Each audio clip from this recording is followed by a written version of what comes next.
Yeah, well, when you think back to that era, 2003, 4, 5, 6, I mean, I remember it in school, like everybody was wearing G Unit sneakers, and you think about the, you think about it, Eminem, 50 Cent, G Unit, you, Obi Trice, Game, Dre, D12. I mean, what are some of your best memories from those days, from that era? Because Um, I've got amazing memories listening to it, but you was a I'm gonna part of be it. I'm gonna be honest with you, man. Like this shit was, it was so amazing to be around such talented people, and um, I remember this one trip in particular, man. We went down to Orlando, Florida,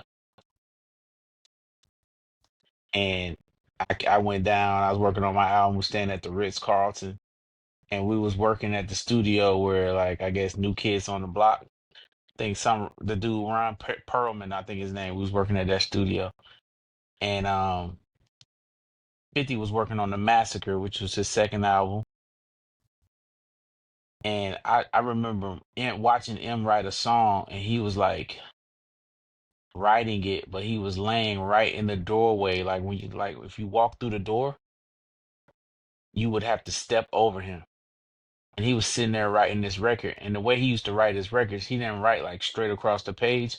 He damn near wrote, his shit looked like artwork. So he would write it in a circle because if someone found his pad, he wouldn't want them to steal his lyrics. So he would write it, and it looked like calligraphy, like.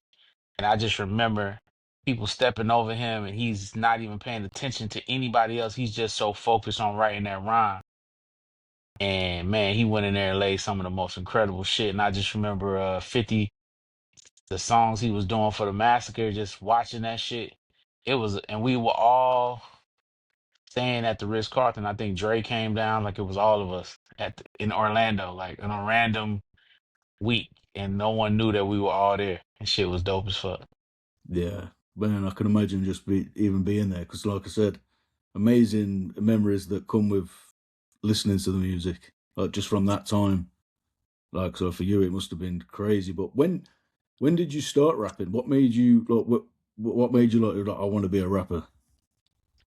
So I started when I was 12 years old, just loving hip hop, recording myself. I had a little recorder or put tissue in the tape to where I could record myself freestyling. I just started like really, it was my, I didn't have sisters and brothers, so it was my escape. Started writing. And then when I went to college, I became like big fans of like Wu-Tang. And I think I was just telling Will I Am, they came down to University of Florida and did a show. They opened for Tribe Called Quest, and they was breakdancing all over the stage. I was like, yo, that's what I want to do. Not necessarily breakdance, but I just wanted to be, I just loved hip hop. So I started like hanging out with a lot of the guys from New York, and they had like, they were doing like vinyl releases on Fat Beats and Underground Records. It was a dude named Matt Fingers. He was putting those plays together. So I was in this underground group called Network Reps, and I was just doing it for fun. I didn't think it was nothing serious. And then like when I graduated college, I was like, well, I'm gonna go to law school so I could be an entertainment lawyer, and then that's how I'm gonna become. I'm gonna be the first lawyer rapper. That's just how stupid I was.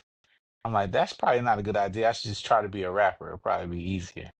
And so I ended up, Yeah, it'd have to be one or the other, I'm guessing.